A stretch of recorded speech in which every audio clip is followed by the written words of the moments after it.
আমরা দেখো এটার মান আমাকে বের করতে বলেছে, তো এটা কীভাবে বের করব? খুব সহজ। দেখো এখানে 6 to the power 6 কত টাইম আছে? 1 2 3 4 5 6, তাহলে 6 টাইম আছে, তাহলে এখানে 6 × 6 to the power 6 লিখতে পারবো। একই রকম এখানে তো 3 to the power 6 কত টাইম আছে? 1 2 3, তাহলে একে আবার 3 × 3 to the power 6 লিখতে পারবো। ঠিক আছে, এবার আমরা জানি যদি বেস বেস সেম থাকে তাহলে পাওয়ার পাওয়ার কী হয়ে যায়? মাল্টিপল আকারে থাকলে অ্যাড হয়ে যায়। তাহলে এখানে পাওয়ার 1 আর এখানে 6, তাহলে 6 to the power 1 + 6 কত? 7। একই রকম নিচেরটাই 3, এখানে পাওয়ার কত আছে? 1, এখানে 6 মাল্টিপল আকারে আছে, তাহলে পাওয়ার পাওয়ার অ্যাড হয়ে যাবে 7, 1 + 6 7। এবার দেখো এটারও পাওয়ার 7, এটারও পাওয়ার 7, তাহলে আমি একে পুরোটার পাওয়ার 7 আকারে লিখতে পারবো।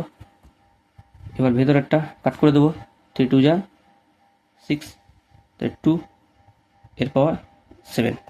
এবার 2 to the power 7 কত হয়? 128।